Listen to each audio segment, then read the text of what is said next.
चंद्रबाबू नायडू छोड़ेंगे एनडीए गठबंधन 18 सांसद के साथ। अब यह चर्चा होती भी रहेगी और यह चर्चा बंद नहीं होगी,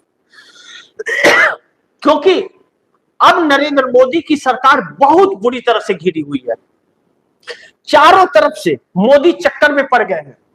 12 सांसदों ने बगावत किया है, यह तो नीतीश कुमार के हैं, या 11 सांसदों ने किया है, या कुछ सांसदों ने किया है, लेकिन 12 और 2 पवन कल्याण के और 16 चंद्रबाबू नायडू के सांसद छोड़ेंगे एनडीए, यह एक बहुत बड़ा सवाल है। ऐसे में चंद्रबाबू नायडू नीतीश कुमार का हाल देखकर, मैंने कई खबरों में आप दर्शकों को बताया कि 2 से 3 महीने हो गए चंद्रबाबू नायडू ने जो चुप्पी मारी है। जब अमेरिकी ट्रेड डील का बात हुआ और 18% टैरिफ भारत पर लगा, और जब 50% लगा था तब भी, उसी वक्त से एक बार आए और 1 फरवरी का वक्त दे करके नरेंद्र मोदी को, अमित शाह को, और चले गए। तब से चुप्पी मारे हुए हैं। 1 फरवरी को बजट में कहा जाता है कि 1.5 लाख करोड़ रुपया मांगे थे, अगर नहीं मिला तो हम समर्थन वापस ले लेंगे, ऐसी चर्चाओं में आया था। 1 फरवरी भी बीत गया और ईरान और अमेरिका का युद्ध का सीजफायर भी होता हुआ। ऐसे में चंद्रबाबू नायडू की पार्टी के अंदर भी यही सुर अंदर खाने उठ रही है जो नीतीश कुमार की पार्टी में उठ रही है। जैसे आज धीरज सिंह ने किया, जैसे गिरधारी यादव ने किया नीतीश कुमार के सांसद, और जैसे 70 विधायकों ने किया पटना में, और अब जैसे नीतीश कुमार को अचानक सारा प्रोग्राम कैंसिल करके और पटना जाना पड़ा और भारतीय जनता पार्टी को कोर कमेटी की बैठक रद्द करनी पड़ी आज।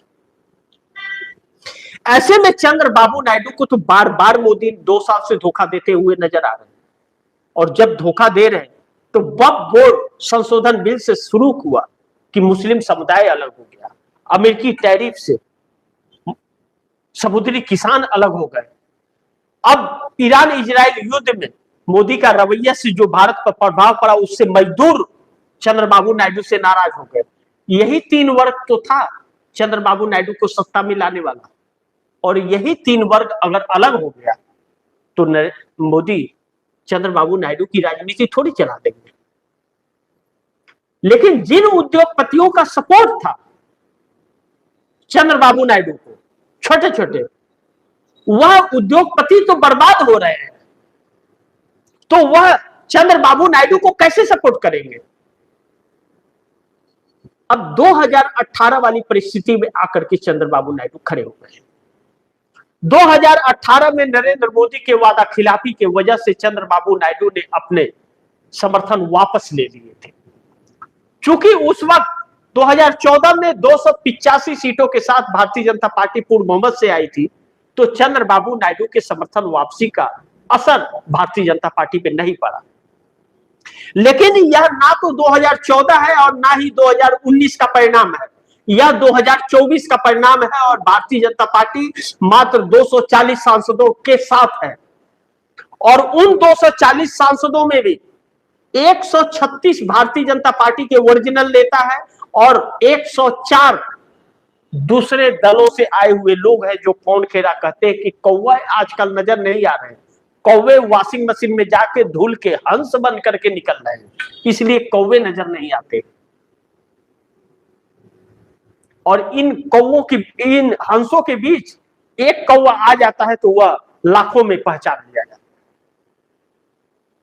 ऐसे में चंद्रबाबू नायडू की मजबूरी बन रही है, क्योंकि या तो पार्टी में बगावत हो जाएगी या तो सत्ता बेदखल हो जाएंगे, आने वाले चुनाव में सत्ता छोड़ना पड़ जाएगा, जमानतें जब्त हो जाएंगी, और साउथ पढ़े लिखे लोगों का प्रदेश है, अनपढ़ और अंगूठा छाप और फर्जी डिग्री वालों का नहीं है कि वहां जय श्री राम नहीं चलेगा, जय बजरंग बली नहीं चलेगा,